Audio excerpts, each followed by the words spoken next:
ဒါတော့အားလုံးပဲမင်္ဂလာပါ Surviving the Game as a Barbarian ရဲ့ episode 26နဲ့ကြိုဆိုလိုက်ပါတယ်ဗျပြီးခဲ့တဲ့ episode တုန်းကကျော်ရီတို့အဖွဲ့တက်ကော့လန်နဲ့ညင်ဆိုင်နေရရင်နဲ့အဆုံးသတ်သွားခဲ့ပါတယ်ဒီအပိုင်းမှာတော့ကျော်ရီတို့အဖွဲ့တက်ကော့လန်နဲ့နဖူတွေးဒူတွေးကြော်ရတော့မှာပါဗျဒီအပိုင်းအစားကိုတော့ကျော်ရီလူပြည်မှာရှိတော့ဆော့ခဲ့တဲ့ game ဘဟုသူတားတွေနဲ့အစားချီထားပါတယ်အခုကျော်ရီရောက်နေတဲ့ Dungeon and Stone ဆိုတဲ့ game ကတကယ်တော့လူကြအရန်နေတဲ့ game ကြီးဗျဒါပေမဲ့သူ့မှာလူတွေဆွဲဆောင်နိုင်တဲ့အချက်တစ်ခုတော့ရှိတယ်အဲ့ဒါ game ထဲကမိတ်ဆောက်ပုံတွေကကြောက်ဖို့ကောင်းလို့အောင်တက်ဝင်နေတာပါအဲ့ဒီပုံတွေက online မှာမိမိအဖြစ်နဲ့တော်တော်ခက်စားသွားတော့နောက်ပိုင်း game ကိုတီးတဲ့လူတွေထက်အဲ့ဒီမိမိကိုတီးတဲ့လူတွေကပုံများလာခဲ့ပါတယ် game တွေကပုံတွေကဘလောက်ပဲအသက်ဝင်အခုလိုရှေ့တဲမှရင်ဆိုင်နေရတဲ့သွေးပြက်စရာအတွေ့အကြုံကိုတော့ဘယ်လိုမှမမိနိုင်ဘူးဆိုပြီးတော့ကျော်ရီတွေးနေတာပါအခုဆိုရင်အဖွဲ့ထဲမှာတော့ကျော်ရီနဲ့အိုင်နာကိုဘယ်သူနဲ့မဆိုအစားထိုးနိုင်တဲ့ကောင်တွေအတွေ့အကြုံမရှိတဲ့ကောင်တွေဆိုပြီးတော့အထင် small ခဲကြတဲ့သူတွေတနာတွေအများကြီးလောက်ဖူးပါတယ်ဆိုတော့မိတ်ရဲ့မိတ်ဆာတွေအများကြီးရင်ဆိုင်ဖူးပါတယ်ဆိုတော့ဝိုင်းရင်လူတန်ကြီးကိုပူရဲ့နဲ့ပြီးတော့ကိုကကွယ်နိုင်ပါတယ်ဆိုတော့ဒါသမားတွေကအခုအန်တက်ကောလန်နဲ့တိုးတဲ့အချိန်မှာတော့ကြောက်ထူတွေတုံနေကြပြီးတတိရှိရှိထွက်ချလာတာကတော့သူတို့အထင် small ခဲတဲ့ barbarian နှစ်ယောက်ပဲဖြစ်နေတယ်ဗျအရင်မိတ်ဆာတွေကိုရှင်းတော့က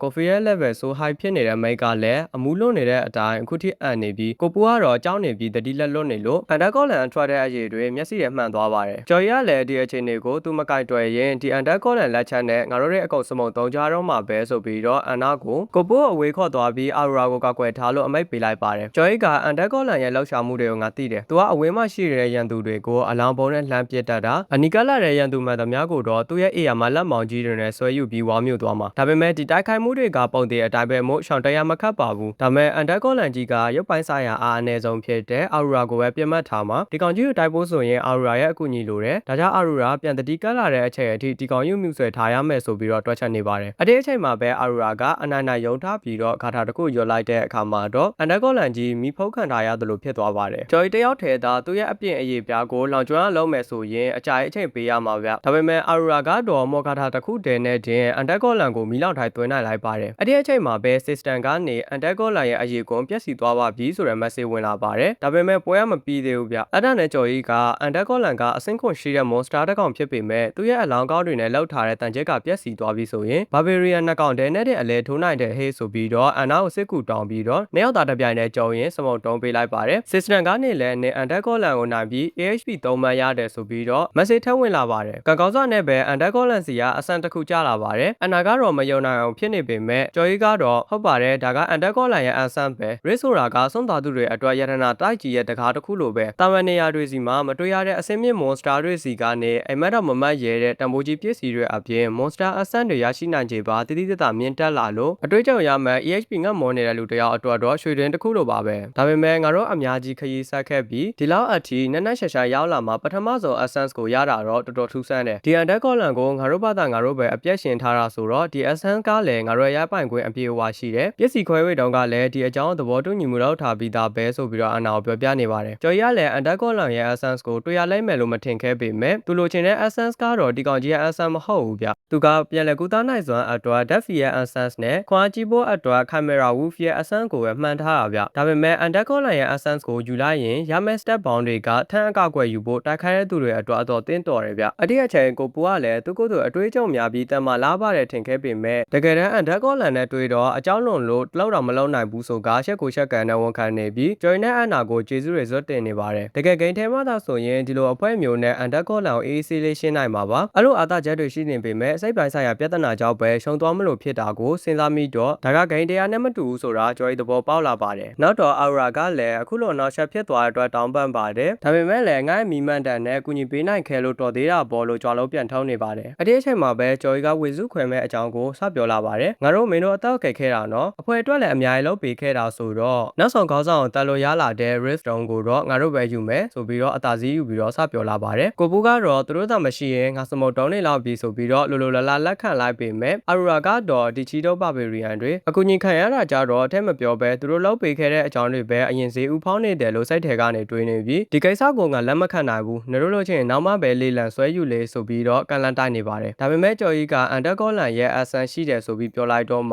အော်ရာလည်း oh my god amazing ဖြစ်သွားပြီးတော့ဒီဟာက bloody citadel ရဲ့နောက်ဆောင်ခေါင်းဆောင်ဖြစ်တဲ့ guardian ရဲ့ accent ထက်တောင်ပိုပြီးတော့ရှားပါသေးရပဲအခုတိရှာဖွေတွေ့ရှိခဲ့သမျှထဲမှာအန်တက်ကောလန်ရဲ့ accent ကအကြေအတွက်အနည်းငယ်ပဲရှိသေးလို့အဲ့ဒီဆွမ်းအားနီးတဲ့နေအားလုံးကို Avenger တွေရဲ့အဖွဲ့ချုပ်တွေတောင်မှအခုထိအကောင်မသိသေးဘူးလို့ငါကြားထားတယ်ငါသာအဲ့ဒီ accent ကိုရပြီးသူသနာလောက်ခွင့်ရမယ်ဆိုရ ရင်တော့ဆိုပြီးတော့စိတ်ကူရင်နေတုံးမှာပဲကျော်ကြီးကမင်းသားတကယ်လို့ချင်တယ်ဆိုရင်ငါဒီ essence ကိုမင်းကိုပေးမယ်ဒါပေမဲ့တကယ်လို့နောက်ဆုံးကောင်ဖြစ်တဲ့ခန်တန်ဆောက် Guardian စီကနေ essence ထွက်လာလို့ရှိရင်တော့အဲ့ဒါငါ့ကိုပေးရမယ်မင်းသဘောတူလားဆိုပြီးတော့ညှိနှိုင်းနေတုံးမှာပဲ episode 26ကလည်းအဆုံးသတ်သွားပါတယ်ဗျဘိုင်တို့အားလုံးပဲမင်္ဂလာပါ Surviving the Game as a Barbarian ရဲ့ episode 29နဲ့ပြန်လည်ကြိုဆိုလိုက်ပါတယ် episode 26ရဲ့အဆက်ဖြစ်တဲ့ကျော်ကြီးတို့အောက်ပွဲအန်တာကောလာအနာယူပြီးရှာပါတဲ့အဆန်းကိုရလိုက်တဲ့အချိန်မှာအဲ့ဒီအဆန်းကိုအယောင်စိတ်ဝင်စားပုံပေါ်နေတဲ့အာရာကိုပေးလိုက်မယ်လို့ပြောတော့အာရာကလည်းကျော်ရွတ်မျက်လုံးအဝိုင်းသားနဲ့ကြည့်ပြီးဒီအန်တာကောလာရဲ့အဆန်းကို Guardian အဆန်းနဲ့လည်းပေးမလို့လားဆိုပြီးတော့မယုံနိုင်တယ်လို့နဲ့မေးလိုက်ပါတယ်ကျော်ကြီးကတော့အေးအေးဆေးဆေးပဲငါစွန့်စားကြည့်မယ်လို့ပြောလိုက်ပါတယ်အာရာကလည်းနေသေးကြရဲ့လား Guardian စီကနေအဆန်းကြားလာမယ်လို့ဘယ်သူမှအမမခန့်နိုင်ဘူးဆိုပြီးတော့ကျော်ရဲ့လောင်ကစားဆန်တဲ့လောက်ရက်ကိုထောက်ပြနေပေမဲ့ကျော်ရတော့ငါစွန့်စားကြည့်မှာပါလို့ပြပြတသားလေးပဲပြောလိုက်ပါတယ်အဲ့ဒီအခါမှာတော့အာရာကလည်းရေရေမောမောနဲ့ပဲဒီကလန်မှုကငါဘယ်လိုလုပ်ညင်းနိုင်မှာလဲ Guardian ထက်အန်တက်ကောလာရဲ့အဆန်းကိုပဲငါပို့ပြီးတော့စိတ်ဝင်စားတာလေလို့ပြောပြီးတော့သဘောတူညီချက်ကိုလက်ခံလိုက်ပါတယ်အဲ့ဒီနောက်မှာအာရာကတာစင်းရဲ့နာကိုသွားပြီးတော့လွယ်အဲကိုင်နေတော့ကိုပူကလည်းအာရာကိုကတ်မိလိုက်ပါတယ် Miss Aura ဒီအဆန်းကိုအဲ့ဒီခရီးဆောင်အိတ်ထန်တဲ့သူကိုပေးလိုက်မလို့လားဆိုပြီးပြောတော့အာရာကလည်းရေမောပြီးလွယ်အိတ်ထဲကနေတောက်ပါတဲ့ဖန်ပြုံလေးတစ်လုံးထုတ်ပြပြီးတော့မဟုတ်ပါဘူးငါဒါကိုတက်ခွေကန်းကိုယူသွားပြီးတော့လေးလာမလို့ပါလို့ပြန်ပြောလိုက်ပါတယ်အာရာထောက်လိုက်တဲ့ Magic Basset လို့ခေါ်တဲ့ဖန်ပြုံလေးကအစင်းခွန်တီရှိရဲ့ Blue တွေရဲ့ Essence ကိုထိန်းနိုင်လောက်တဲ့အထိအစွမ်းထက်တဲ့အပြင်အလိုဈေးကြီးတဲ့ပစ္စည်းတစ်ခုဖြစ်တယ်လို့ရှင်းပြလိုက်တဲ့အခါမှာကိုပူရအံ့အားသင့်သွားပါတယ်အာရာကလည်းဒါမျိုးကငါးစီမှာတစ်ခုတည်းရှိတာလို့ပြောလိုက်တဲ့အခါမှာတော့ကျော်ရလည်းအရာအလုံးကိုအကဲခတ်နေပြီးဒီအဆန်းအတွက်နဲ့ဒီလိုဈေးကြီးတဲ့ပစ္စည်းမျိုးကိုသုံးဖို့ဝင်မလေးဘူးဆိုတော့သူကတောက်တော်တော်လေးတန်ဖိုးထားတာပဲဆိုပြီးတော့ပြောနေပါတယ်ဒါပေမဲ့လည်း Guardian စီကအဆန်းသာရမယ်ဆိုရင်တော့ငါတော့အရှုံးမရှိပါဘူးလို့လည်းတွေးနေပြန်ပါတယ်အဲဒီနောက်မှာကျော်ရီတို့အဖွဲ့ကအမြောက်ကူတွေကိုဆက်လက်သွားကြပြီးတော့ကြီးမားတဲ့နတ်ဆိုရုပ်ထုတွေအယူကောင်းတွေပြင်းနေတဲ့လမ်းကြောင်းကြီးကတိုက်ဆိုင်ပြီးတော့ကြောက်စရာကောင်းနေပါတယ်ကိုပူကလည်းဒီရုပ်ထုတွေကဂါဂိုရယ်မဖြစ်နိုင်မလားဆိုပြီးတော့မေးလိုက်တော့အာရာကလည်းမော်စွမ်းအင်းကိုတိုက်ပြီးမခံစားရတဲ့အတွက်ဒါကအလားစင်တာတသက်ပဲဖြစ်မယ်လို့ပြန်ဖြေလိုက်ပါတယ်ပြီးတော့သူမကဒီနေရာရဲ့အပေါ်မှာတော်တော်ဘူးသူတာရှိတဲ့ပုံနဲ့အပေါ်မှာအရင်တော့ကဒီမွန်လော့ဆိုတဲ့နန်းတော်ရှိခဲ့တာဖြစ်နိုင်တယ်လို့ပြောတာကြောင့်ကျော်ရီကလည်းတတိထားမိနေပါတယ်အဲ့ဒီအချိန်မှာအာရာကနတ်ဆိုရုပ်ထုတစ်ခုကိုထိလိုက်တာနဲ့ရောက်တရအပေါ်ကနေနတ်ဆိုမျက်နှာနဲ့စာအုပ်တစ်ခုကျလာပါတယ်အာရာကလည်းအဲ့ဒီစာအုပ်ကိုမျက်စိနဲ့တော့မကြည့်ပဲဖန်လိုက်ပါတယ်အဲ့ဒီစာအုပ်ကတော့ Necronomicon ဆိုတဲ့စာအုပ်ဖြစ်ပြီးတော့အရန်အောင်လည်းဈေးကောင်းရပါတယ်အပွဲဝင်တွေကအံ့ဩနေကြတဲ့အချိန်မှာပ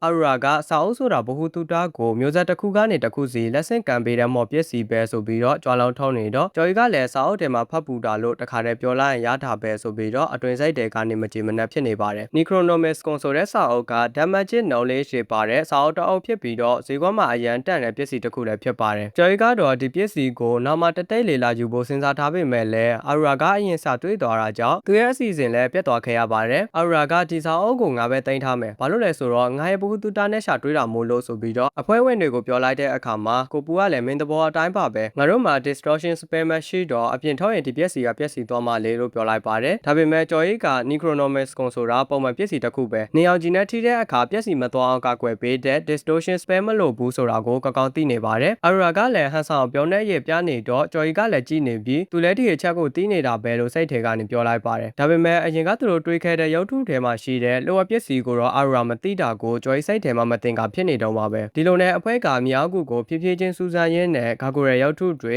Camera Wolf တွေကိုစမော်တော်ရင်နဲ့ဖြတ်သွားကြပါတယ်အချိန်အတော်ကြာခီးဆက်ခဲ့အပြီးမှာတော့မြောက်ကူရဲ့ဒုတိယအလဲအလက်ခေါင်းဆောင်ဖြစ်တဲ့ Bone Knight လို့ခေါ်တဲ့အယိုစုသူရဲ့ကောင် Monster ကြီးစီကိုရောက်လာကြပါတယ်အဲ့ဒီ Bone Knight ကမြေမမထိုင်ပြီးခရင်ရောက်မိကိုငွေတွေပဲမြင်ရတာတော့အန်တရကြီးရဲ့အငွေအသက်ကိုရနေပါတယ်အာရာကတော့စိတ်လောက်ရှာမှုအပြည့်နဲ့အန်တက်ကောလိုင်ရဲ့ Essence ကိုလည်းရပြီးအခုလက်ထိုင်းအမျိုးအစားဖြစ်တဲ့ Bone Knight ကိုပါတွေ့ရပြန်ပြီးဒီနေ့တော့ကန်ကောင်းတာအရန်လွတ်နေပြီဆိုပြီးတော့ပြောနေပါတယ်ဘုံတိုင်းမှာ Sorrow Tie, Hatter Tie နဲ့ Luck Tie ဆိုပြီးတော့အမျိုးအစား၃မျိုးရှိပြီးအခုကျော်ရီတို့ရင်ဆိုင်နေရတဲ့ကောင်ကတော့ Luck Tie အမျိုးအစားဖြစ်ပါတယ်ဒီအမျိုးအစားကအသက်ဆွမ်းအင်ကိုစောယူပြီးပြန်လည်ကုသနိုင်ပေမဲ့ Aura ရဲ့ Work Exacerbation Spell ကကုသမှုအနည်းတင်ကိုပြည့်စည်စေတာမို့လို့သူမကလည်းစိတ်မပူပဲတိုက်တာတိုက်ဆိုပြီးတော့သူ့ရဲ့မော်ပညာကိုသုံးပေးလိုက်ပါတယ်အဲ့ဒီအချိန်မှာတော့ကျော်ရီနဲ့အန်နာတို့လည်းပြေးဝင်သွားပြီးဘုံတိုင်းကိုအချိန်တိုအတွင်းအစိမ့်စိမ့်မော်မော်ဖြစ်အောင်လုပ်ပြီးတော့စမုံတုံးပေးလိုက်ပါတယ်ကျော်ရီတောင်ဒီကောင်ကအမျိုးအစား၃မျိုးထဲမှာအလွယ်ဆုံးကောင်ပဲလို့တွေးနေတော့အပန်းရောင် essence တခုကျလာပါတော့တယ်အဲ့ဒီအခါ Aura နဲ့ကိုပူလည်းဘုံတိုင်းရဲ့ essence ဟုတ်လားတကယ်ကြီးလားဆိုပြီးတော့မယုံနိုင်ဖြစ်သွားကြပါတယ်ကျော်ရီကတော့စိတ်ထဲကနေ Undercoin ရဲ့ essence ပြီးတော့ဘုံတိုင်းရဲ့ essence ပါထက်ကြတာဆိုတော့အရက်ကကောင်းလုံးနေတာပဲလို့တွေးနေပါတယ်ကိုပူကတော့နေတော့မှတ်ကန်တဲ့ essence ကိုရတော့မှာပဲဝမ်းသွားတယ်ကွာလို့ပြောလိုက်တော့ကျော်ရီကကျေးဇူးပဲကွာလို့ပြန်ဖြေလိုက်ပြီးအန်နာနေဒီ essence ကိုယူလိုက်လို့ပြောလိုက်ပါတယ်အဲ့ဒီအခါမှာအန်နာကလည်း လည်းကြောင်သွားပြီးတကယ်ကြီးလာလို့ပြန်မေးနေပါတယ်တကယ်တော့ကျော်ကြီးကလည်းအဲ့ဒီ essence ကိုလိုချင်နေတာပါဒါပေမဲ့လည်းသူ့ရဲ့ game မှာ perspective ကကြည့်မယ်ဆိုရင်ဘလို့ပဲဖြစ်ဖြစ်အန်နာနဲ့ပဲကိုင်းညီနေတဲ့ essence ဖြစ်နေလို့ပါအကြောင်းရင်းကအန်နာရဲ့ကြီးမားတဲ့ဒါကြောင့်ဖြစ်ပြီးကျော်ကြီးကိုယ်တိုင်ကလည်းတိုက်ခိုက်ရည်ထက်ခန္ဓာရည်ကိုပဲတိုးတက်ချင်တာဖြစ်လို့ပါအဲ့ဒါအပြင်အန်နာကသူ့အတွက်တကယ်ယုံကြည်ရတဲ့အသင်းပေါ်တစ်ယောက်ဖြစ်နေတယ်အရင်ကတိုက်ပွဲတွေမှာလည်းကျော်ကြီးအတွက်အမြဲကူညီပေးခဲ့တာကြောင့်သူမပို့ပြီးတက်မှလာရင်နောက်ပိုင်း essence တွေရှာဖွေမှုမှာပို့ပြီးအသုံးဝင်လာမယ်လို့ကျော်ကြီးကတွေးနေပါတယ်အဲ့ဒီအခါအန်နာကလည်းမျက်ရည်လေးဝယ်ပြီးကျေးဇူးတင်ပါတယ်ကိုကျော်ကြီးလို့ပြောလိုက်တော့ကျော်ကြီးကလည်းကျေနပ်နေပါတယ်ဒါပေမဲ့ essence ကိုဆွဲယူလိုက်တဲ့အချိန်မှာတော့ဘာမှမပြောင်းလဲသွားဘူးလို့ပြောနေပေမဲ့ scat ကတော့ကျွတ်နေပါတယ်အဲ့ဒီအခါမှာတခုခုမာနေပြီဆိုတာကိုသတိထားမိသွားပြီးကျော်ကြီးကိုလှည့်ကြည့်လိုက်တော့နင်ဘာလို့အလောက်ကောင်ကြီးသွားတာလဲဟိုငပူးကောဘာလို့တဝက်လောက်ပြန်ရှည်လာတာလဲလို့မေးနေတဲ့အချိန်ကျော်ကြီးကအောက်ငေါကြည့်လိုက်ပြီးကြီးလာတာငါမဟုတ်အန်နာမင်းကတီးသွားတာလို့ပြောလိုက်ပါတယ်အန်နာရဲ့အရက်ကအခုဆိုရင်9ဘစ်9လမ်းမလောက်ဖြစ်သွားပေမဲ့တချို့ stat တွေကတော့တိုးလာပါတယ်အစိပ်ပါတဲ့တိုက်ခိုက်မှုတွေကိုခန္ဓာရဲ့ရှိသွားပြီးရန်သူကအစမပြတ်ထိခိုက်အောင်လုပ်နေရင်လည်း regeneration လို့ခေါ်တဲ့ပြန်လည်ကုသနိုင်စွမ်းတိုးလာပါတယ်အရူရာကလည်းအဲ့ဒီအဆန်းအကြောင်းကိုသူ့စာတွေအတွေ့အကြုံတွေနဲ့ပြန်လည်ရှင်းပြနေပြီးနေကနည်းနည်းလောက်ပဲပူသွားပေမဲ့ပိုပြီးတက်မှလာမှလို့မျက်နှာပြောင်နေတော့အနာကလည်းငါစိတ်ပြတ်သွားပြီလို့အတန်အကျယ်ကြီးနဲ့နားစီကွယ်အထိអော်လိုက်ပါတယ်အဲ့လိုနဲ့စိတ်တကြကြနဲ့စကားတွေပြောနေပြီးအခုဆိုဘယ်သူမှငါ warrior ကြီးတယောက်လုံးမြင်တော့မှာမဟုတ်မိမဆိုပြီးခွဲခြားဆက်ဆံတာကိုလည်းငါအကြိုက်တိုက်ခိုက်ခဲ့ရတာလို့អော်နေပြီးအရူရာကဒါပေမဲ့မင်းကတော်တော်လာသွားတာနော်အရင်ထက်ပိုပြီးဆွဲဆောင်မှုရှိလာတယ် DFF ကိုထောက်ယူပြီးတော့မိန်ကလေးတွေကိုပြန်ရောင်းရင်ဈေးကောင်းရနိုင်တယ်လို့ပြောနေတော့အိုင်နာကလည်းပိုပြီးစိတ်တကြသွားပြီးငါတို့ warrior တယောက်နဲ့လောကမတူတော့ဘူးပဲလို့ထိုင်ကုန်နေပါတယ်အဲ့ဒီအခါမှာကျော်ရီကပဲမဟုတ်ပါဘူးအိုင်နာငါတို့မျိုးနွယ်စုတစ်ခုလုံးမင်း warrior ခေါင်းတယောက်ဆိုတာသိပါတယ်လို့အားပေးနေပါတယ်အဲ့ဒီအချိန်မှာပဲကိုပူကလည်းငါသာစားလိုက်ရင်မင်းတို့မျက်စိအရှိကနေတောင်ပြောက်သွားမှာလို့ဟာတာလုံနေပါ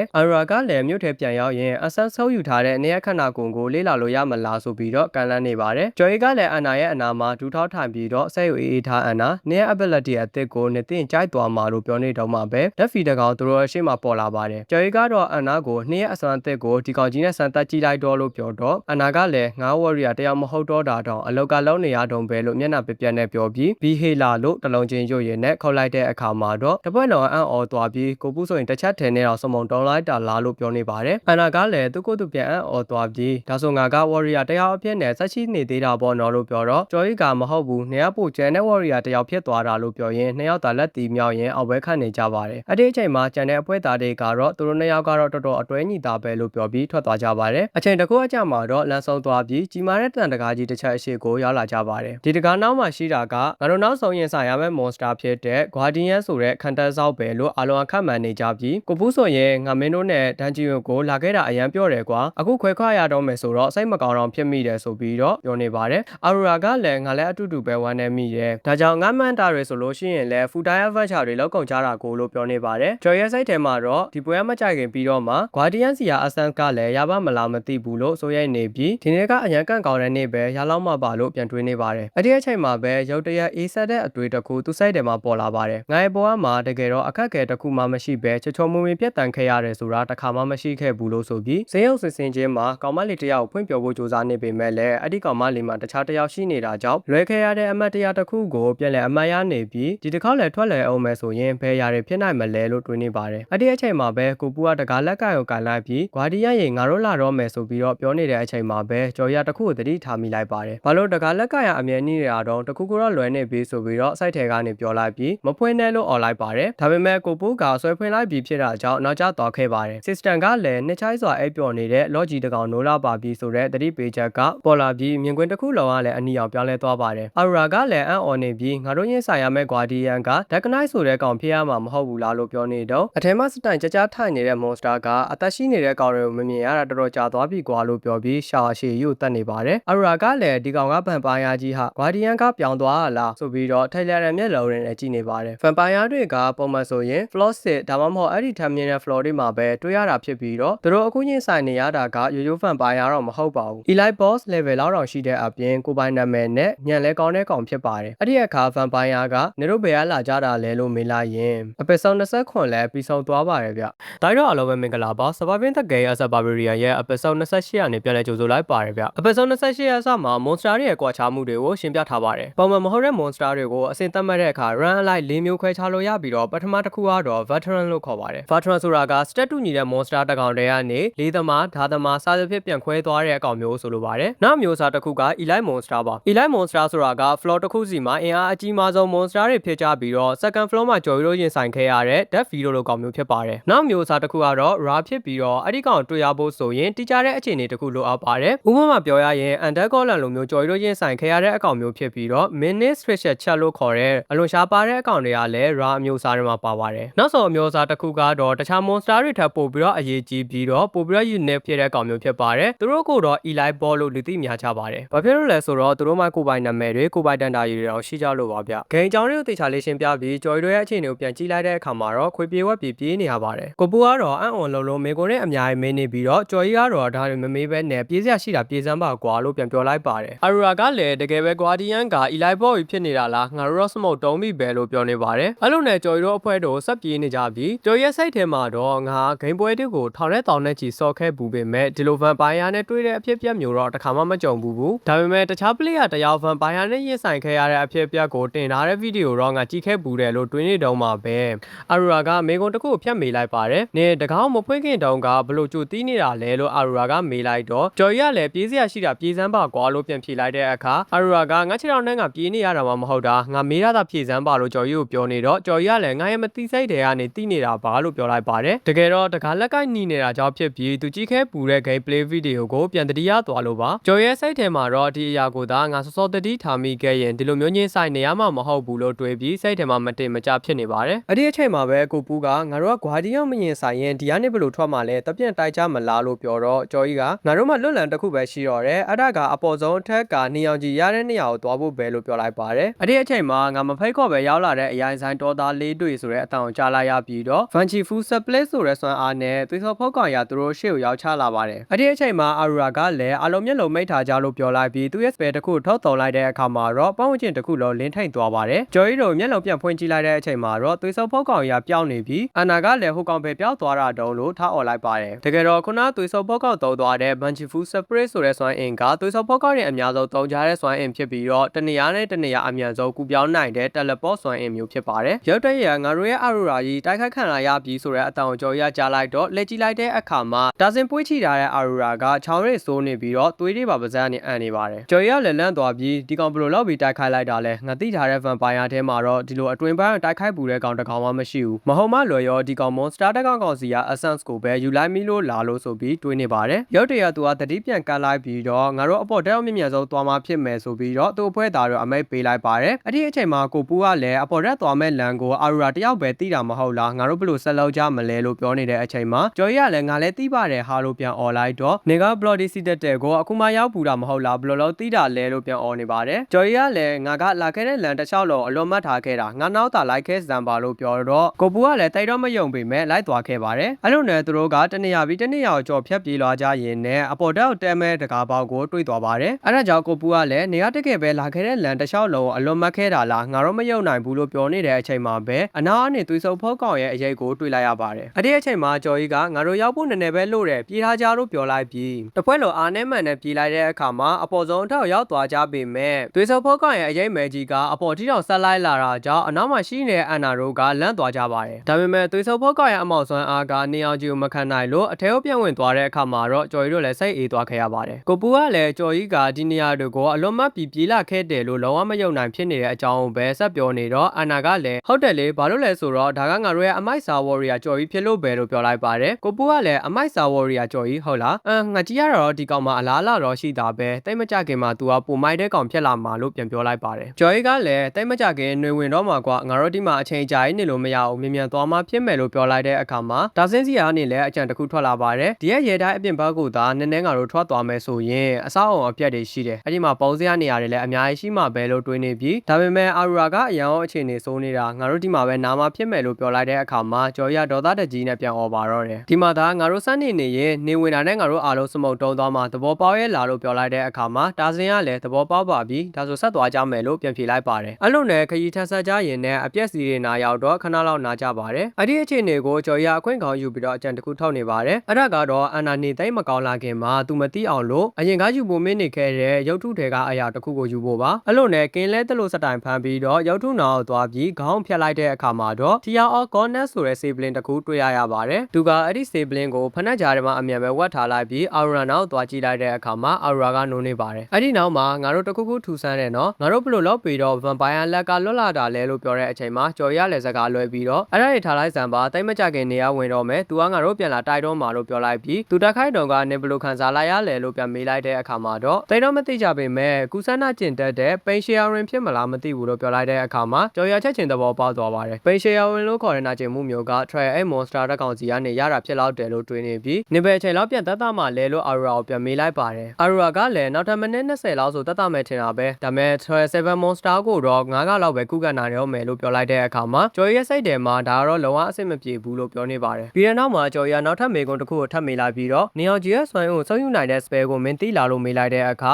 Aurora ကလည်းမော်ဆာအိုရဲ့အကြောင်းအရာတွေကိုမိတ်တယောက်လက်မင်းရိုင်းနေဆိုတော့မင်းသိရဲ့လားလို့ပြန်ပြောလိုက်ပါတယ်ဒါမဲ့ကြော်ကြီးကပြောတော့ဘာဖြစ်လဲဆိုတဲ့ style နဲ့မျက်နှာပြန်ပြောင်းနေတာကြောင့် Aurora ကလည်းအလျှော့ပေးလိုက်ပြီးနေပြောချင်တာက Sunspot Sphere မဟုတ်လားအဲ့ဒါငါသုံးနိုင်တယ်ဆိုပြီးတော့ပြောလိုက်ပါတယ် Sunspot Sphere ဆိုတာကမီလုံးတစ်လုံးနဲ့တူပြီးတော့နေအောင်ကြီးရဲ့စွမ်းအင်ကိုစုံယူနိုင်တဲ့စွမ်းအားဖြစ်ပါတယ်ကြော်ကြီးကအဲ့ဒီနေစွမ်းအင်ကိုနေရဲ့မီ spell နဲ့ပေါင်းလိုက်ပြီး damage ပို့ထွက်အောင်လုပ်နိုင်လားလို့ပြောလိုက်တဲ့အချိန်မှာ Aurora ကလည်းနောက်ထပ်10မိနစ်လောက်ထပ်နိုင်ရမယ်ဆိုရင်တော့လုပ်နိုင်ပါတယ်လို့ပြောလိုက်ပါတယ်ဒါဆိုရင်နောက်ထပ်မိနစ်30လောက်တော့အနားယူအောင်မှာပေါ်လို့ပြောလိုက်ပြီးရပါတယ်အဲ့ဒါဆိုရင်မြေပြင်အခြေအနေကိုငါတို့ကြည့်ကြလိုက်မယ်နေရ easy ပဲအနားယူထားလိုက်လို့ပြောတဲ့အခါမှာ Aurora ကလည်းဟုတ်ကဲ့လို့ရောင်ပြီးတော့ပြန်ဖြေလိုက်မိပေမဲ့ချက်ချင်းတတိထားမိသွားပါတယ်နေရတစ်ဖွဲ့လုံးကိုဆရာကြီးပတ်လုံးနေတာလားလို့ပြန်ပြောလိုက်တဲ့အခါမှာကျော်ကြီးကလည်းငါလွယ်ဘသူကလုပ်ဖို့ရှိလို့လဲလို့ပြန်ပြောလိုက်တော့ဟုတ်တော့ဟုတ်တာပဲလို့ Aurora ကပြန်ဖြေလိုက်ပါတယ်အဲ့ဒီအချိန်မှာမထင်မှတ်ပဲကိုပူကဝင်ပြီးထောက်ခံနေတော့ကျော်ကြီးကလည်းကျေးဇူးတင်သွားပါတယ်တစ်ချိန်တည်းမှာပဲမိုးကချုပ်လာပြီးနေအောင်ပြောက်ကွဲလာတဲ့အချိန်မှာတော့သွေးစုပ်ပုတ်ကောင်လည်းအပေါ်တက်လာပြီးတော့ငါမှမင်းတို့မျက်နှာတွေကိုမြင်တိုင်းအမြဲတမ်းထိမနိုင်တိုင်းမရဖြစ်နေတာဒီပြဿနာကိုမင်းတို့ပဲဖြေရှင်းပေးနိုင်လိမ့်မယ်လို့ဝူရှူဝါတွေပြောပြီးတော့ကျော်ကြီးတို့အရှိကိုရောက်လာပါတယ်အဲ့ဒီအချိန်မှာ Aurora ကသူ့ရဲ့ခန္ဓာကိုယ်အရင်အတိုင်းပြန်ကောင်းလာဖို့နောက်ထပ်3မိနစ်လောက်လိုသေးတာကြောင့်ကျော်ကြီးတို့ကလည်းအရှိကိုထွက်ပြီးကာကွယ်ပေးမဲ့ဟန်ပြင်နေရင်းနဲ့ပဲဒီ episode 28လေးကလည်းပြီးဆုံးသွားပါတယ်ဗ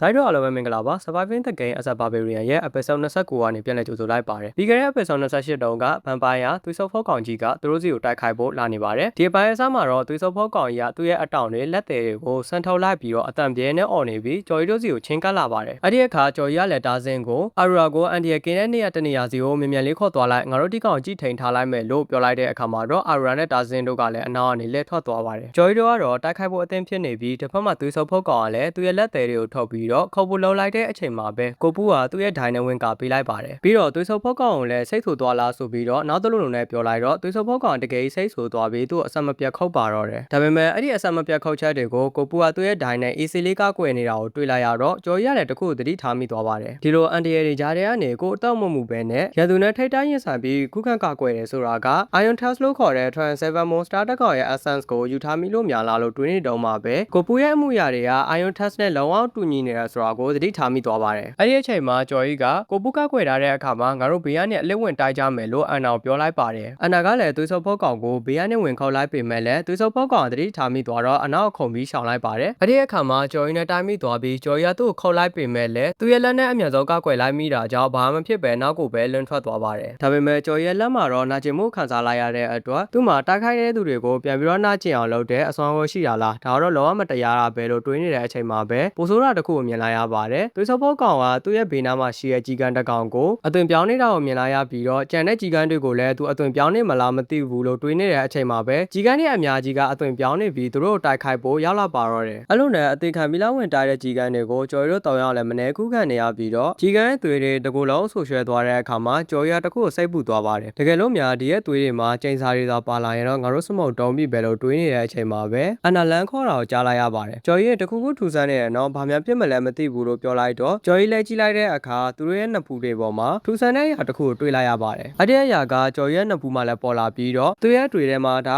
offer imprint လာလို့ချက်ချင်းပဲတွေးလိုက်မိပါတယ်အဲ့ဒီ offer imprint ရဲ့အလုံးလုံးပုံကပပတ်လက်ပေ300အတွင်းမှာအမတ်အသာကက်ခန့်ထားတဲ့လူတစ်ယောက်ရှိနေရင်ရှိနေတဲ့လူဦးရဲ့အလိုက်သွေးစုပ်ဖောက်ကောင်ရဲ့ physical stat တွေကလည်းအစမတန်တက်လာမှာပါဒါပဲလားဆိုတော့မဟုတ်သေးဘူးဗျသူ့မှာဒဏ်ရာရနေရင်ချက်ချင်းပြန်ပြောက်ကင်းစေတဲ့ immortality လို့ခေါ်တဲ့အမြန်ကူးသားနိုင်စွမ်းလည်းရှိသလိုရန်သူတွေရဲ့သွေးတွေကိုစုပ်ယူပြီးတော့ stat တွေခိုးယူတဲ့ blood mystery ဆိုတဲ့စွမ်းအားလည်းရှိပါတယ်အနီကတိုက်ပွဲတွေမှာတော့ဒီစွမ်းရည်3ခုစလုံးကတကယ်ကိုအိမ်မက်ဆိုးပါပဲဗျဒါအပြင်သူက damage ဆိုတဲ့ spell ကိုလည်းသုံးနိုင်ပြီးတော့အဲ့ဒီ spell ကရန်သူတွေရဲ့တိုက်ခိုက်မှုတွေကိုရှောက်တိုင်းဖို့အတွက်မျိုးအပြစ်လည်းပြောင်းလဲပေးနိုင်တယ်ဂျီကန်တွေကိုလည်းအသွင်ပြောင်းပြီးအသေးခံကောင်အဖြစ်ပြောင်းလဲပေးနိုင်သလိုသူရိုင်းတွေထဲကနေလည်းဖတ်တီ monster တွေထွက်လာအောင်လုပ်နိုင်ပါသေးတယ်အဲ့ဒီလိုသွေးစောပေါက်ကောင်ရဲ့စွမ်းအားတွေကိုရှင်းပြနေပြီးတစ်ဖက်မှာတော့ကိုပူကအလစ်တိုက်ခိုက်ခံလိုက်ရပါတယ်အနာ နာကလည်းလန့်သွားပြီးကျော်ကြီးငါတို့ဘာဆက်လောက်ကြမလဲကိုပူတော့ခံလာရပြီလို့ပြောတဲ့အချိန်မှာကျော်ကြီးကလည်းအာယုံပြတ်မသွားနဲ့ငါတို့ထပ်ပြီးတိုက်ခိုက်ခံရနိုင်သေးတယ်လို့ပြောလိုက်တဲ့အချိန်မှာပဲသွေးစုပ်ဖို့ကောင်လာတိုက်ခိုက်တာကြောင့်ကျော်ကြီးကပဲကပေးလိုက်ရပါတယ်အဲ့ဒီအချိန်ကျော်ကြီးရဲ့စိတ်ထဲမှာဒီတိုင်းသားငါတို့ဆက်ကနေလို့ရှိရင်တော့စမုံတုံးမှုပဲရှိမယ်အာရူရာရဲ့မင်းအနာယူတာဘရောပြီးမှလဲလို့စိတ်ထဲကပြောနေတဲ့အချိန်မှာပဲအာရူရာရဲ့အတန်တက်တက်လေးကိုကြားလိုက်ရပါတယ်နောက်ထပ်9မိနစ်လောက်ဆိုပြီးတော့ပေါ့ကျော်ကြီးကလည်းဟာနောက်ထပ်9မိနစ်တော့လားအဲ့ဒါဆိုရင်တော့ငါတို့ခွေဖြစ်ပြီပဲကိုပူကလည်းအခုဆိုထားအောင်မနိုင်ဘူးငါတို့အားလုံးကလည်းမောနေကြပြီဘယ်လိုလုပ်ရမလဲလို့တွေးနေတဲ့အချိန်မှာပဲအကြံတစ်ခုထွက်လာပါတယ်ဗျအဲ့ဒီအချိန်မှာကျော်ရအိုင်နာကိုပူကိုခေါ်ပြီးတော့ဘေးကင်းတဲ့နေရာတစ်ခုမှသွားနာတော့လို့ပြောတဲ့အချိန်မှာအိုင်နာကလည်းတေချာရဲ့လာလို့ပြန်မေးလိုက်တဲ့အခါမှာတော့တေချာတဲ့ငါဒီကောင်ထိန်ထားလိုက်မယ်မြန်သွားတော့လို့ပြောတဲ့အခါမှာအိုင်နာကလည်းကိုပူချီပြီးတော့အဝေးကိုပြေးထွက်သွားပါတယ်ဒါပေမဲ့သွေးစောဖောက်ကသူ့တိုက်ခိုက်တဲ့အခါမှာတော့သူကဘာအပြတ်မလုပ်ပဲနဲ့ခက်ရရိုင်စကားတစ်ခွန်းနဲ့သာဆဲလိုက်တာကြောင့်သွေးစောဖောက်ကောင်ရဲ့လက်သေးကသူ့ရဲ့ဘက်ကိုဖောက်ထွက်သွားပါတယ်အဲ့ဒီအခါမှာကျော်ရပြန်လည်ကူသားပေးနိုင်တဲ့ poison ဆေးရည်ကိုတောင်းနေတော့သွေးစောဖောက်ကောင်ကလည်းကြောင်သွားပြီးအရန်နာကျင်တဲ့ခန်းစားမှုနဲ့အတူဒဏ်ရာတော့ချက်ချင်းပြန်ကျလာပါတယ်ဒီအဖြစ်ပြောင်းမြင်သွားတဲ့ကျော်ရီတို့အဖွဲကလည်းမယုံနိုင်အောင်ဖြစ်နေပြီးအော်ရာဆိုလို့ရှိရင်နေပါရီလုံနေတာလဲတကယ်ကြီးလားဟာလို့တော့ပြန်អော်နေပါတယ်ဒဏ်ရာကိုပြန်လဲကူးသားတာကဒဏ်ရာဖြစ်တာထက်ပိုပြီးနာကျင်တာကြောင့်ကျော်ရလည်းអော်နေတဲ့အချိန်မှာပဲနောက်ထပ်လက်သေးတစ်ချက်ကကျော်ရဘိုက်တွေကိုဖောက်ဝင်သွားပါတယ်အဲ့လိုနဲ့ကျော်ရစေပလင်းလေးတောက်လိုက်သွေးစောပုတ်ကန်ထိုးတာကိုခံလိုက်နဲ့စေပလင်းအခွန်တွေကလည်းအများကြီးဖြစ်လာပါတယ်ကျော်ရခန္ဓာကိုယ်တစ်ခုလုံးမှာလည်းပြန်လဲကူးသားမှုကြောင့်ဖြစ်လာတဲ့ခိုးငွေတွေနဲ့ဖုံးလွှမ်းနေပါတော့တယ်အာရူရာကလည်းလောအောင်អော်နေပြီးဒီမှာတာမန်လူတယောက်သာဆိုရင်တိမဲ့လောင်ပဲရွေးလိုက်မှလို့အတွေ့အထဲမှာဝင်နေပြီးတော့သူအရင်ကဖတ်ခဲ့မှုတဲ့သမိုင်းစာအုပ်ဟောင်းတအုပ်ကိုပြန်ပြီးတော့အမှတ်ရသွားပါတယ်အဲ့ဒီစာအုပ်ထဲမှာရေးထားတာကဘာဘေရီယန်တွေဟာကျောင်းမဖွဲ့ကောင်းတဲ့စစ်တီတော်တွေဖြစ်နေတာကသူတို့ရဲ့တောင်းလုံထူခဲ့တဲ့ရုပ်ပိုင်းဆိုင်ရာခန္ဓာကိုယ်တိဆောက်ပုံကြောင့်မဟုတ်ပဲဘယ်တော့မှရှုံမပေးတဲ့သူတို့ရဲ့ဇွဲလုံလာကြောင်းသာဖြစ်ပါတယ်တဲ့အာရာရဲ့အတွေ့အထဲမှာလည်းအယောင်နာကျင်နေပေမဲ့သွေးစုပ်ဖုတ်ကောင်တယောက်တည်းထိန်ထားနိုင်တဲ့ကြော်ရဲ့တက်တီကိုကြည့်ပြီးတော့ဒီစာရေးဆရာဘာကိုဆိုလိုတာလဲဆိုတာငါအခုမှနားလဲတော့တယ်ဆိုပြီးတော့ပြောနေပါတယ်ဒါစင်းကလည်းအာရာကိုကြည့်ပြီးတော့အခြေအနေအသက်ရောက်အန်ဒီရဲ့များနေပြီးငါတို့ဒီကနေထွက်သွားကြမလားလို့ပြောလိုက်တဲ့အခါမှာအာရာကလည်းထွက်သွားမယ်ဟုတ်လားနေရာဘက်ကိုထွက်သွားချင်တာလဲငါတို့မှလွတ်လန်ကတလန်ပဲရှိတယ်အဲ့ဒါကဒီ Guardian ကိုတတ်ဖို့ပဲဆိုပြီးတော့ပြန်ဖြေလိုက်ပါတယ်ဒါပေမဲ့အာရာရဲ့စိတ်ထဲမှာတော့အယောင်အကြောင်းနေပြီးတစ်ဖက်မှာလည်းကျော်ရအသေးခံပြီးတိုက်ခိုက်နေအောင်မြင်နေရတော့ငါဘာလုပ်နေတာလဲဆိုပြီးတော့ကိုပြန်ပြီးတော့တတိကတ်လိုက်ပါတယ်ကျော်ရတည်သွားခဲ့ရင်ငါတို့အားလုံးစမုတ်တုံးပြီပဲအဲ့ဒါကြောင့်ငါမဂျင်မာတယောက်အနေနဲ့လှုပ်တင်တာတစ်ခုကိုလောက်ရမယ်ဆိုပြီးစေပလင်တချို့ကိုတားစင်းကိုပေးလိုက်ပြီးကိုပူရဲ့တက်ရတွေကိုတက်တာအောင်လုပ်လိုက်လို့ပြောလိုက်ပါတယ်ပြီးတော့တားစင်းရဲ့လွယ်အိတ်ထဲကနေစေတပလင်ကိုထုတ်လိုက်ပြီးငါကြီးမားတဲ့ဆုံးဖြတ်ချက်တစ်ခုကိုလောက်ရတော့မယ်ဆိုပြီးတော့ပြောကကျော်ရီတို့ရဲ့ပတ်တဲ့အချင်းတွေကိုတစ်ချက်ရှိုးလိုက်ပါတယ်ပြီးတော့သူ့ရဲ့မော့မန်တက်တွေကိုတုံးပြီးစေပလင်ကိုကျော်ရီစီပစ်ထည့်လိုက်တဲ့အခါမှာတော့စေပလင်ကကျော်ရီလက်မောင်းနဲ့ထိပြီးကွဲသွားပါတယ်တကယ်တော့အဲ့ဒီစေပလင်ကကျော်ရီအာရူရာကိုပေးလိုက်တဲ့အန်ဒက်ကောလန်ရဲ့အန်ဆန်စေပလင်ဖြစ်နေပြီးတော့စီစတန်ကနဲ့လည်းအန်ဒက်ကောလန်ရဲ့အဆန်ကိုယူလိုက်ပြီးလို့တတိပေးကတခြားစက်တက်တွေလည်းချက်ချင်းပဲတိုးလာပါတယ်အဲ့ဒီအချိန်မှာကျော်ရမှန်တက်သွားပြီးငါခုတော့အရန်မိုက်တဲ့ကောင်ဖြစ်သွားပြီးဆိုတဲ့စတိုင်နဲ့သွေးစောဖောက်ကောင်ကိုကြည့်လိုက်ပြီးတော့ episode 29ကလည်းဒီမှာပြီးဆုံးသွားပါတယ်ဗျဒိုင်တို့အားလုံးမင်္ဂလာပါ Surviving the Game as a Barbarian ရဲ့ episode 30ရာနေပြန်လည်ကြိုဆိုလိုက်ပါတယ်ပြီးခဲ့တဲ့ episode တုန်းကမကျင်းမလေးအာရူရာကသူ့အပိုင်ဖြစ်တဲ့အန်ဒက်ကောလန်ရဲ့ essence ကိုကျော်ရီစီပြစ်ပေးလိုက်တာကြောင့်ကျော်ရီကလည်းအန်ဒက်ကောလန်ရဲ့ essence ကိုရသွားပြီး stat တွေတိုးသွားပါတယ် episode 30ရဲ့အစမှာတော့ကျော်ရီမျက်လုံးတွေကအရန်အဝေဝါနေပြီးတေချာရှင်းရှင်းလင်းလင်းမြင်လာရတဲ့အချိန်မှာတော့သွေးစုပ်ပုတ်ကောင်သူ့တိုက်ခိုက်ဖို့လုပ်နေတာကြောင့်ချက်ချင်းပဲဒိုင်းနဲ့လန့်ကလိုက်ပါတယ်အဲ့ဒီအခါကျော်ရဲ့ဒိုင်းကလည်းကွဲသွားပြီးသွေးစုပ်ပုတ်ကောင်ရဲ့လက်တင်နောက်တစ်ချက်ကြောင့်အနောက်လွင်ထွက်သွားပါတယ်သွေးစုပ်ပုတ်ကောင်ကလည်းအရန်အလင့်မြန်တဲ့အချိန်နဲ့ကျော်ရီနောက်ပြန်ပြေးလာပြီးတော့ခုတ်လိုက်တဲ့အချိန်မှာတော့အန်ဒက်ကောလန်ရဲ့ essence ကိုစားထားပြီးရဲ့ကျော်ရီကအယိုးရိခိုင်မှလာတာကြောင့်သွေးစုပ်ပုတ်ကောင်ကသူ့ရဲ့လက်ကိုပြတ်ထွက်သွားအောင်ခုတ်လိုက်ပေမဲ့မပြတ်ပဲနဲ့အနောက်ပဲလွင်ထွက်သွားပါတယ်ကျော်ရဲ့ခန္ဓာကိုယ်ကအရင်ကချက်ပို့ပြီးတော့ပေါ့ပါလှုပ်ရှားသွားနိုင်ခဲ့ပေမဲ့လည်းသွေးစုပ်ဖုတ်ကောင်ရဲ့တိုက်ခိုက်မှုအလုံးကိုတော့မရှောင်တိန်နိုင်သေးတာကြောင့်ဒေါသထွက်နေတဲ့သွေးစုပ်ဖုတ်ကောင်ကလည်းကျော်ရီရဲ့ချက်ကောင်ကိုအာရပါရလက်တယ်နဲ့ထိုးလိုက်တာကြောင့်ကျော်ရီကလည်းအယံခံစားလာရတဲ့အခါမှာပဲအနောက်မှာရှိနေတဲ့အာရာကစေပလင်တချို့နဲ့ပြစ်ပေါလိုက်တာကြောင့်ပြန်လည်ကူသားနိုင်စွမ်းကအစမတန်မြင့်တက်သွားပါတယ်အဲ့ဒီအခါမှာအာရာကသူ့ပုံစံအစ်စ်နဲ့ပြန်လာပြီးဘဲလို့ကျော်ရီကစိတ်ထဲကနေတွေးနေပြီးအောက်ပိုင်းကအယံနာနေတာကြောင့်မတက်တော့မရနိုင်ပဲဒူထောင်လျက်သာဖြစ်နေပါတယ်အဲ့ဒီနောက်သွေးစုပ်ဖုတ်ကောင်ကိုစိုက်ကြည့်လိုက်ပြီးအချိန်နဲ့ပြေးဖက်လိုက်တဲ့အခါသွေးစုပ်ဖုတ်ကောင်ကလည်းရုပ်ကန်တိုက်ခိုက်ရင်းနဲ့ကျော်ရဲ့ပါဇက်ကနေသွေးအန်ထွက်လာပါတယ်ဒါပေမဲ့ကျော်ရဲ့သွေးကအရင်လိုမဟုတ်တော့ပဲအန်ဒက်ကောလန်ရဲ့ essence ကြောင့် acid လိုဖြစ်သွားပြီးသွေးစုပ်ဖုတ်ကောင်လည်းအယောင်နာကျင်သွားပါတယ်အာရူရာကလည်းအနောက်ကနေကျော်ရုပ်စေပလင်နဲ့ပြစ် စ်ပေးနေပြီးကျော်ရတဲ့သွေးစုပ်ဖို့ကောင်ကိုကျန်းနေအောင်ဖတ်ထားတာကြောင့်ဟိုကောင်လည်းမခတ်နိုင်တော့ပဲယုံထွက်လိုက်ပါတယ်အဲ့ဒီအခါမှာအာနာကလည်းရောက်လာပြီးရှောင်ထွက်သွားတဲ့သွေးစုပ်ဖို့ကောင်ကိုခေါ်လိုက်တဲ့အခါမှာသူ့ရဲ့မိကိုငွေစပယ်နဲ့ရှောင်လိုက်ပါတယ်တစ်ချိန်တည်းမှာပဲကျော်ရလက်တီတစ်လုံးထောက်ဝင်လာတာကြောင့်ထပ်ရှောင်လိုက်ပြီးကျော်ရီကိုလက်သေးတစ်ချက်နဲ့တံပြန်ခေါ်လိုက်ပေမဲ့လည်းအရင်လိုဘိုက်ပေါက်ထွက်မသွားပဲနဲ့လွန်းထွက်သွားခဲ့ပါတယ်အနာကလည်းဝင်ခေါ်ဖို့ကြိုးစားပေမဲ့လည်းလွန်းထွက်သွားပါတယ်အဲ့လိုအခြေအနေတွေဆိုးရွားနေတဲ့အချိန်မှာ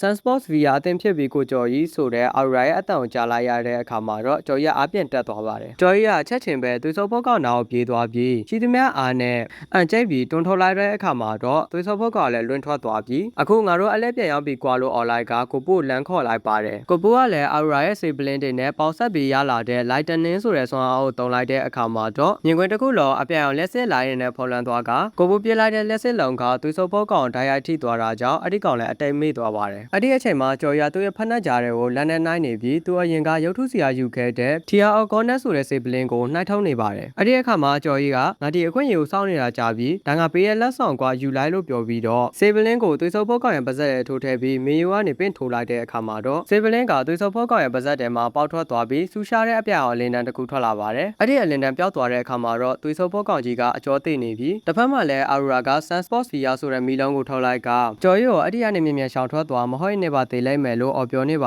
တယ်ဒါပေမဲ့အခြေအနေတွေကအရန်ကိုနောက်ကျသွားခဲ့ပြီဖြစ်တာကြောင့်ကျော်ရီကလည်းလုံးဝရှောင်လို့မရတော့ပဲ Sunsports VR ရဲ့မီလုံးကြီးဖော်လန်တာကိုခံလိုက်ရပါတယ်အဲ့ဒီနောက် system ကနေကျော်ရီအတိတ်မေ့သွားပါပြီဆိုတဲ့ notification တက်လာပြီးတိတ်မကြခင်မှာပဲသွေးစုပ်ဖို့ကောင်က pain sharing ဆိုတဲ့ spell ကိုတုံးလိုက်ပါပြီဆိုတဲ့ notification မှာထပ်တက်လာတာကြောင့်ကိုပူးအိုင်နာနဲ့တာစင်တို့ကလည်းဒဏ်ရာတွေကိုမျှဝေခံစားလာရပြီးအတိတ်မေ့သွားခဲ့ပါတယ်အလို့နဲ့အချိန်အတက်အကြာမှာတော့ကျော်ရီတယောက်သတိပြန်ရလာပြီးငါတို့ရဲ့နီလန်ကအလုပ်ဖြစ်သွားပြီလားဘာလို့ဒီနေရာအရန်တိတ်ဆိတ်နေတာလဲသွေးစုပ်ဖို့ကောင်အသေးသွားပြီလားဒါမှမဟုတ်ဘာဆက်ပြေးခဲ့လဲဆိုတဲ့မေးခွန်းတွေနဲ့သိရှင်စိတ်တွေကအရန်ပြင်ပြလာပြီးမရှိရှိတဲ့ခွန်အားလေးနဲ့လှည့်ကြည့်လိုက်တဲ့အခါမှာတော့ကျော်ရီတယောက်မျက်လုံးပြူသွားပါတယ်အကြောင်းကတော့သွေးစုပ်ဖို့ကောင်ကအတောင်ပြက်လက်ပြက်ရှာထွက်သွားပေမဲ့လည်းမတည်သေးပဲမတရက်သာရှိနေတာကြောင့်ပါတေချာကြည့်လိုက်တဲ့အခါမှာသွေးစုပ်ဖို့ကောင်ရဲ့နှလုံးကခုန်နေပြီးသူ့ကိုယ်သူပြန်လဲကူးသားဖို့ကြိုးစားနေတာကိုတွေ့လိုက်ရပါတယ်ကျော်ရီကလည်းအဲ့ဒီကောင်ဒီတိုင်းသာဆက်ထားထားရင်ငကိုအတိုင်းပြန်ကောင်းသွားမှာပေါ့လုံးဝမတရားဘူးကွာလို့ပြောပြီးသူ့အဖွဲသားတွေပြန်ကြည့်လိုက်တဲ့အခါမှာအကောင်လုံးအမောင်းနေကြပေမဲ့ဘာလို့အဲ့လိုဖြစ်သွားလဲဆိုတာကျော်ရီနားမလဲနိုင်ဖြစ်နေပါတယ်အဲ့ဒီအခါမှာကျော်ရီက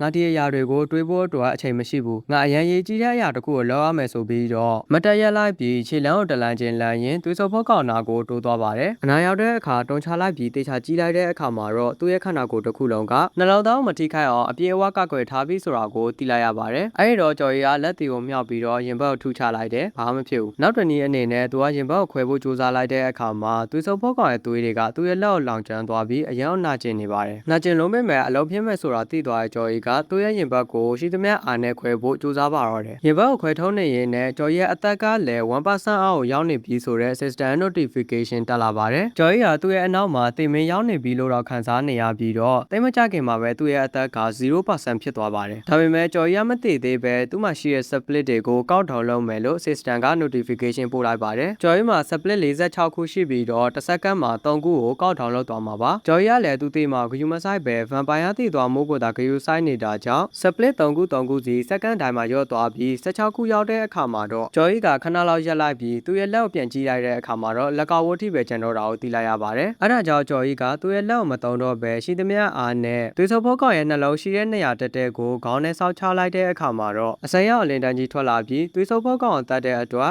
EHP 9 month ဆိုပြီးတော့ system notification မှာကြာလာပါတယ်အဲ့လိုနဲ့ split ကောက်တောင်လုပ်နေတဲ့ notification တွေကြားထဲကနေကျော်ရီ level အပ်သွားပါပြီဆိုတဲ့ notification တွေကလည်း result တက်လာပါတယ်အဲ့ဒီကြားထဲကနေ maximum access intake ကလည်းတခုတိုးလာတယ်ဆိုတဲ့ notification တက်လာပြီးတော့သွေးစုပ်ဖို့ကောင်ရဲ့ essence ကိုပါရလိုက်ပါတယ်အဲ့ဒီနောက်မှာတော့ကောက်တောင်ကလည်းရပ်သွားပြီးဒီ episode ကလည်းဒီမှာပဲပြီးဆုံးသွားပါတယ်ဗျအဆုံးထိကြည့်ပေးခဲ့ကြလို့ကျေးဇူးအထူးပါနောက်ထပ်ဗီဒီယိုလည်းစိတ်ရှိရှိနဲ့ထပ်ပြီးစောင့်ပေးကြပါအောင်ဗျ